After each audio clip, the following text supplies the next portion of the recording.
Hey everyone, welcome to Eating Enlightenment Podcast. I'm here with Liz Thompson from iHeartVegetables.com. Hey Liz, how's it going? Hello, thanks for having me. Glad to have you too. So hey everyone, Liz Thompson started her food blog in 2010 as she learned how to cook vegan recipes. Her goal was to get healthy and lower her cholesterol, but a 6-month experiment turned into a career, which is so cool. Now, as a full-time food blogger, she shares healthy vegetarian recipes with her readers, and she's on a mission to show that healthy eating doesn't have to be expensive or complicated. And Liz also sent me a quick little note just right before the podcast, just saying she was back in 2010. You found out that you had familial hypercholesterolemia. So we'll Yes. get into that in a little bit, but that's a genetic condition that causes high levels of LDL, bad cholesterol. And so that's something that is really unique to Liz. If you resonate with that, please feel free to reach out with her. We'll also be concentrating today on finding meatless, easy recipes and so forth. So Liz, what got you started in 2010? I think I know a little bit about it, but perhaps you could describe what got you started in 2010. Yeah, absolutely. So I was 21 and I had high cholesterol, and my doctor was like, okay, you've got to be on a statin, like some medication to lower your cholesterol. And I just remember thinking, this is crazy. I'm 21 and I'm healthy. This doesn't make any sense. There has to be a way that I can lower it naturally with my diet. So I had actually already been a vegetarian for a few years, and I thought, okay, if I go vegan and I cut out all the cholesterol in my diet, then shouldn't that lower my cholesterol? So I was thinking about it and I was like, okay, I'm going to go vegan for 6 months and kind of see what happens. And back in 2010, there weren't really a ton of resources for vegan cooking. There weren't a lot of vegan options at restaurants and things like that. So at the time, blogs were really the best place for me to find ideas for things to cook. And I thought, well, while I'm doing this little experiment, I'll start a blog of my own and I'll just kind of keep track of what I try and what I like and what recipes work and what don't. And yeah, it was just kind of like a fun little experiment. Yeah. So what kind of like feedback did you get? Were people interested in your recipes, or were they interested in how you shared it or the philosophy behind Yeah, it?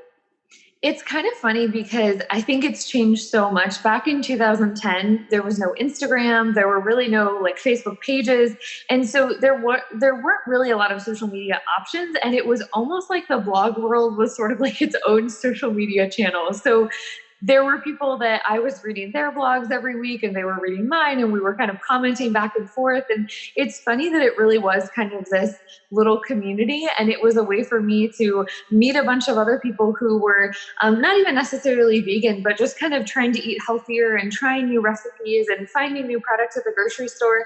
So it was kind of like its own little world back then. And you were kind of learning stuff as well. You started off vegan, but you then, I assumed, learned some stuff, and you tried cutting out Yeah. cholesterol, but you learned some things. What'd you learn? And you switched Yeah. to being a vegetarian. What happened there too? What are these things you learned in vegetarian? Yeah, so it was kind of a funny journey. I really did not know how to cook going into this. I hadn't really cooked a lot in college, and I had just graduated, so I was kind of like living on my own and trying to figure out this whole cooking thing. And food and healthy food in general were not really a part of my life growing up. I'm from the Midwest, and we ate a lot of potatoes and corn. And so the whole experience was really new for me, not only learning how to eat vegan, but also just learning how to roast chickpeas and how to make my own salad dressings and things like that. So the whole process was really just interesting as I was kind of like stumbling my way through trying to figure out how to make recipes and things like that. And then the cholesterol angle was kind of funny because after 6 months, I got my cholesterol checked again, and it literally did not move at all. Like it was exactly the same as when I had started 6 months prior. And so I was kind of like, okay, well, that didn't really work the way that I thought it would. I kind of thought that after 6 months, I'd have this like really cool story about how going vegan had lowered my cholesterol. And that really just wasn't the case. But it did make me realize that I actually really enjoyed cooking and it wasn't as hard or as complicated as I thought it had to be. And so once I knew that going vegan wasn't necessarily going to help lower my cholesterol, which was kind of my goal, I just went back to being vegetarian. It was definitely easier back then. I think today it probably would not be nearly as challenging to be vegan, but Virginia was not the most vegan friendly place in 2010. So it was a little bit easier to go out to eat and things like that, just being vegetarian. Yeah. Okay. So you had cut out, because you had cut out all cholesterol, and some dairy products are, Yes. I see. Yeah. That was why Yeah. you became vegan. And then it didn't help It as didn't much. So change. like, did it change after you went to vegetarian, or any, any Yeah. cholesterol journey going? Yeah, so it's kind of funny. If you're not super familiar with like cholesterol numbers in general and all of that stuff, I won't get too technical, but basically my cholesterol was about 3 times what it should be, um, 3 times the normal level, which is not good. And so it actually wasn't until maybe 6 or 7 years after my little vegan experiment that I found out that I have familial hypercholesterolemia, which is a mouthful to say. But it's actually a genetic condition that causes really high levels of LDL. It's basically a chromosome in my liver that doesn't process cholesterol the way that it's supposed to. And so no matter what you eat, it's never going to get lower just through diet and exercise, although diet and exercise is really important. And so I'm glad that I tried the vegan route. I'm glad that it really made me fall in love with healthy eating in general. But it's kind of a funny twist that like after years and years of trying to figure this out, I actually found a cardiologist who figured out what the real issue was. And now I'm on medication and it's under control and doing well. So Interesting. Yeah. I didn't realize that it was 6 or 7 years later. That is yeah, you said a twist. yeah. That's a huge twist. Like, were you like, oh, that's why? Yeah, I really was. And it was kind of funny because the first time I had my cholesterol check, I was like 11, I think. And even at age 11, my cholesterol was off the chart. So it was nothing new to me that I had high cholesterol. We have a family history of it, which is, how it got passed down to me. But it was funny because even though I had been a vegetarian for years and years, every time I would go to the doctor, they would be like, your cholesterol is really high. You should probably eat less red meat. And I'm like, not the problem. Like I knew that wasn't the issue. I just had no idea that there was actually like a genetic component that could cause really high cholesterol. So it was funny after years of having people tell me, you should probably eat less red meat, and me being like, I've been a vegetarian for a decade. You're like, I do a vegetarian blog, yo. Exactly. So it was nice to finally like figure out the source of that and now be able to use my blog also as a platform for people who have high cholesterol running in their family and don't realize that it actually can be something different than just, diet related and things like that. Absolutely. And so, what did you like about being a vegetarian? I mean, it didn't lower your cholesterol right away. So your reason for starting this whole thing was to lower your cholesterol. That didn't work, but it seems like you were connecting and you were learning and growing. And like, so you do this experiment, but you turn this into a career. You fell in love somehow. Like, how'd you fall in love with being a vegetarian?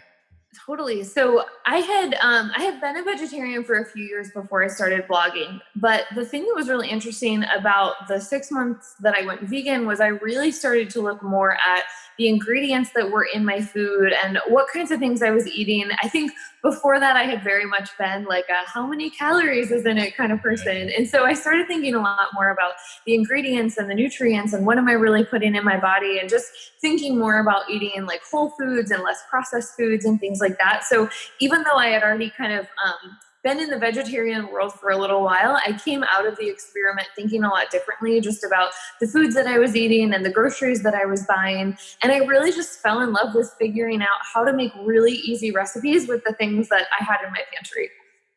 Yeah, I see. I know this whole food journey is it's a good journey to go on. It's Yeah. feel better. There's a lot of like not hidden, just, well, kind of hidden. I don't know. There's stuff that's just like, you wouldn't guess, that's like obvious once you see it, but just makes you feel a lot better overall. Yeah, totally. So, Totally. okay. So you write that your mission, and you just said it, was the thing you put on your website. I think you said something very close to this: help people find easy meatless recipes they can make when they're short on time and want to use what they have in their pantry.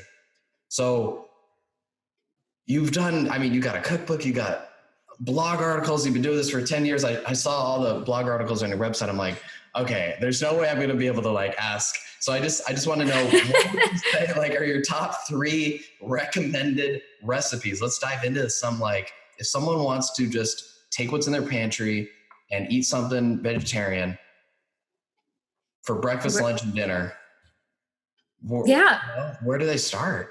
Yeah, that's such a great question. And it's tough because obviously I have a ton of recipes that I really love and some that I make over and over again. But just at a high level, like one of the things that I love is finding different ways to use an ingredient. So for example, I have a recipe for their vegan chocolate avocado muffins. And so instead of using oil or butter in the muffins, it uses avocado. And it's one of those great recipes when you're like, oh no, I have an avocado on my counter and it's about to go bad and I don't want it to go to waste.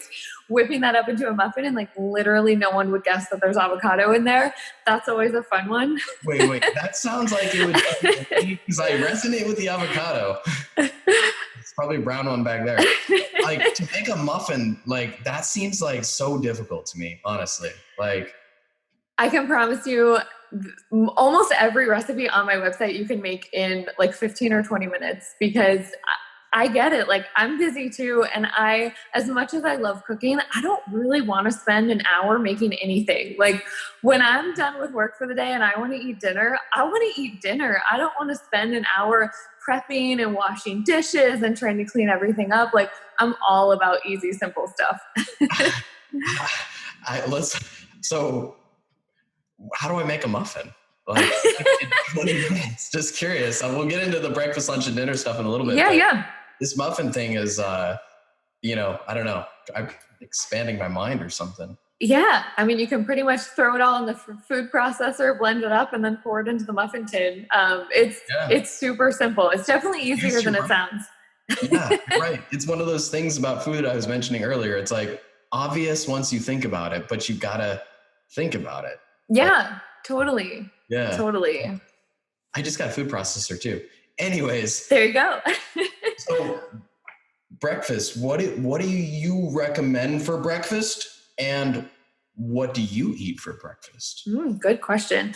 Honestly, I usually keep things simple. It tends to be either a bowl of oatmeal or I'll have some toast. And I love just playing around with different toppings. Sometimes I'll do, almond butter. Lately, I've been loving almond butter and sliced peaches on top. That might sound crazy, but it's a really good combination. I love doing like savory toppings. You can even do like ricotta or even cottage cheese, which might sound funny on toast, but it's kind of this like savory. It's really good. The crunchy and the yeah, kind of like toasted and creamy. Yeah. But almost every breakfast I make is super simple. I do enjoy a fancy smoothie bowl from time to time, but honestly, most of the time I just throw everything in the blender and I don't take the time to like make all the pretty toppings. Yeah, those are great. Like, that's such a like whole wheat toast or whatever type of toast. What type of toast do you have? I love sprouted grain breads. They tend to be just kind of like heartier, and I feel like they kind of stick with you more, so you're not hungry in an hour. Got you. Okay, so lunch. What do you have for lunch? Honestly, it's usually either leftovers from the night before, or I'll throw together a salad with whatever stuff I have in my fridge. And that tends to just be like some vegetables that might be on the verge of going bad and I'm trying to use them up before, so I don't have to toss them out. And sometimes I'll make a homemade dressing that's literally, some olive oil, some balsamic or something like that. And sometimes I go for a bottled dressing. Again, like, doesn't have to be fancy. And I'm sure you get this question a lot. Sometimes the idea of a salad, like I think, wow, like a salad, I'm going to be hungry in another hour. Like, I can't can't just have a salad for lunch. How do you stay full when you're a vegetarian? Yeah, that's a great question, because I do think it's really important to have a mix of protein and fat and fiber so that, like you said, you're not hungry at 2 o'clock and like ready for dinner. So I like to make sure that I'm adding some sort of protein, and I love chickpeas or black beans. Sometimes I'll use tempeh, which is like a fermented soybean. It's sort of like tofu, but I think it's a lot easier to work with. So I try to make sure that I add some kind of protein on top. And honestly, a lot of protein sources that are vegetarian are also pretty full in fiber, so they can kind of like help keep you full. And then with some olive oil or something like that on top, gives you those like healthy fats that keep you satisfied. And avocado too. All right. Yeah. Avocado. You know avocado it. Toast. That's right. That's right. I see. I think that's so important. If any vegetarian is listening, to make sure you get those proteins and those healthy fats, because you can't. I mean, maybe you can, but yeah, just eating vegetables, well, like without any protein, if you're just eating leafy greens and stuff like that, that'd be bad. I don't know. Yeah. I think that's bad. Yeah. Okay. So, what about dinner? Dinner, I actually have a whole section on my website of 15-minute dinner recipes, because I get it. The days where you're like, okay, I didn't do any meal prep, I don't have anything ready. I feel like I use chickpeas all the time because they're just so versatile. I love them roasted. Sometimes I'll just kind of toast them in a skillet. We'll throw them into like, some pita bread and make like a quick gyro type thing. Or we'll do tray dinners a lot, where we literally just cut up a bunch of vegetables and some chickpeas and roast them in the oven. That's a fun one, because you can literally, whether you've got like a little bit of leftover broccoli or some asparagus or some potatoes, you can kind of just like cut it all up, throw it in the oven, and then you only have one pan to wash, which is the best. So because I imagine for dinner, you've done like 1,000 blog articles, you have a cookbook. I'm imagining that you have a different dinner every night. But maybe that's not true. I don't know. What's that? What's your habits like? Whatever. I do switch it up a lot, because I'm usually recipe testing. I probably make somewhere between 5 and 7 recipes every week that are either new or they're things that I've tried before, but I'm kind of retesting to make sure that like the process works and all of that kind of stuff. So we really don't eat a lot of the same thing, only because the nature of my job kind of requires a lot of new meals. But there's definitely a few staples that I make over and over again. I have a lentil soup recipe that you can either make on the stovetop or in an Instant Pot. I make that all the time because it's just so easy. I made it last night for dinner because you can just throw everything in the pot and cook it. And then when it's ready to go, the leftovers are great reheated, so I can have them for lunch. So I definitely have a few meals that we rotate in and out a lot when I'm not trying something new. So for that lentil recipe, like real quick, give me the rundown. Yeah. How do I do it? I use a ton of garlic, some cumin, some paprika, either brown or green lentils. And then you can kind of throw in, last night I had a couple potatoes and some carrots I needed to use. So I chopped those up, threw it in with some vegetable broth, and put it all in the pressure cooker. And then like 15 minutes, dinner was ready. What's the ratio of like food to water?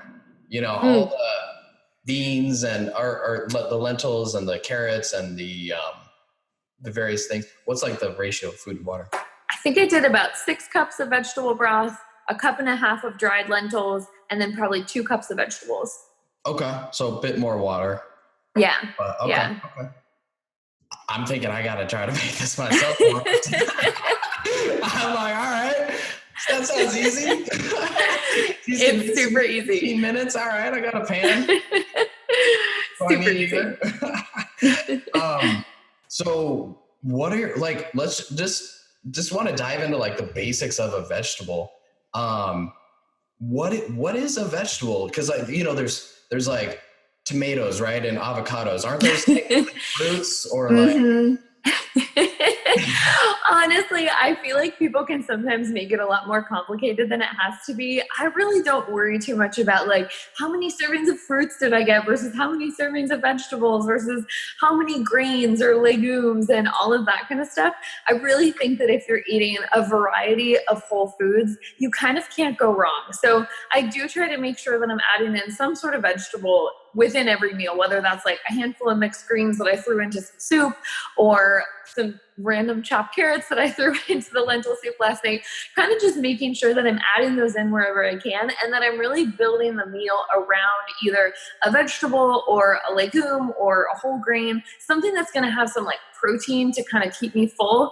I know that the common misconception of a vegetarian diet is like, but how do you get your protein? Yeah. And I do think that it means that you kind of have to be a little bit more conscious of adding a little bit of protein with everything. So I try not to eat a lot of like white bread, for example, because it just doesn't really have much that's going to keep me full. Whereas some whole wheat pasta, that actually has a ton of protein in it. And so building my meals around those things that are a good source of protein and fiber really help me keep like full and energized throughout the day.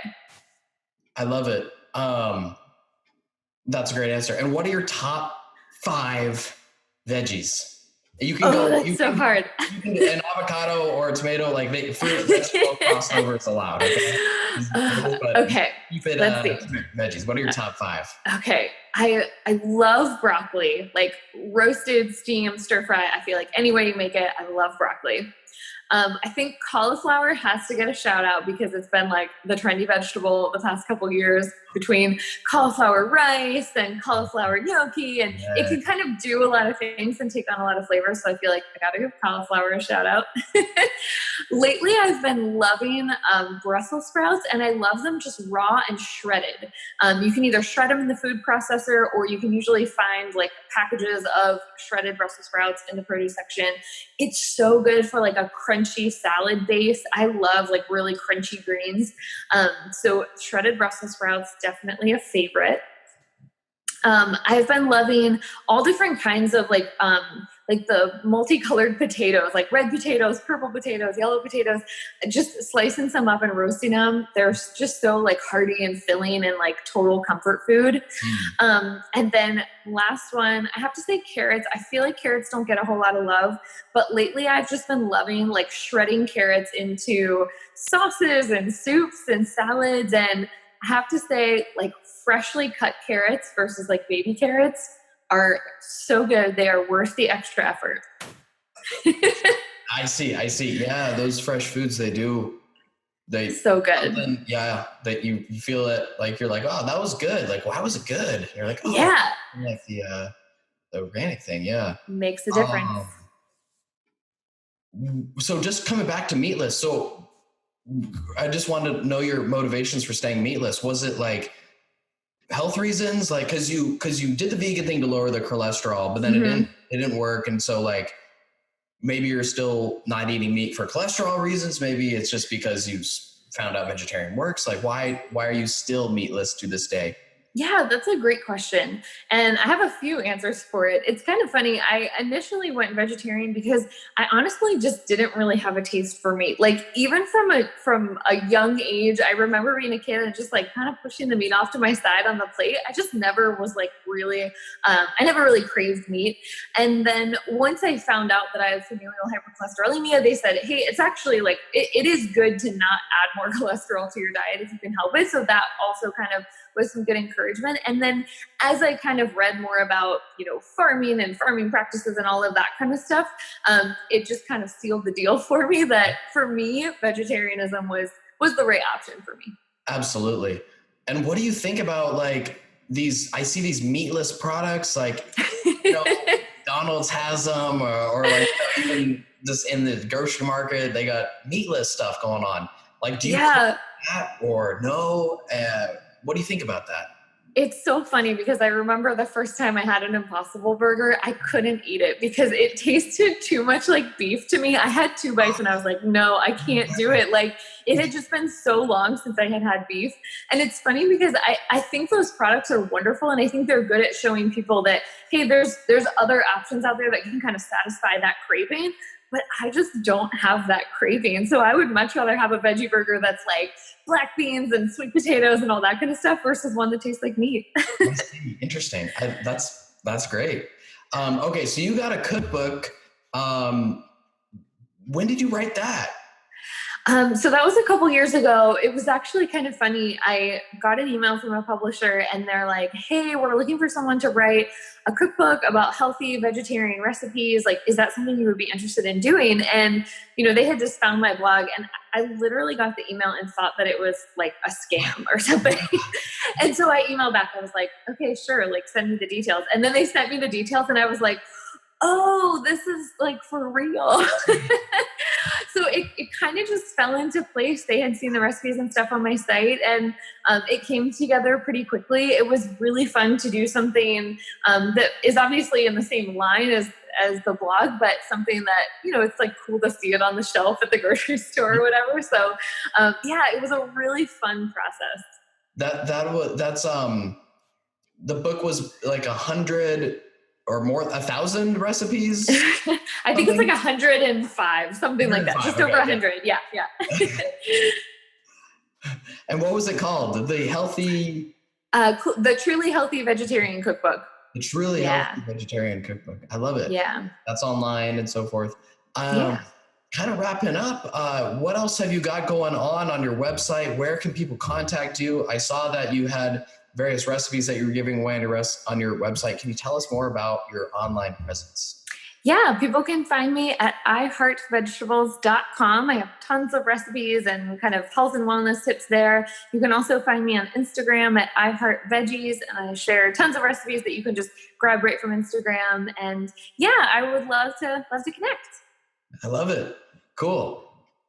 Liz, thank you so much for coming on. I really, really appreciate the energy, and I'm probably going to try the lentil. I'll let you know how that goes. But yeah, that was like, yeah, I'm excited to try some of this stuff. You're inspiring me to go, 15 minutes or less. I spend about 10 minutes prepping anyway. You can do that?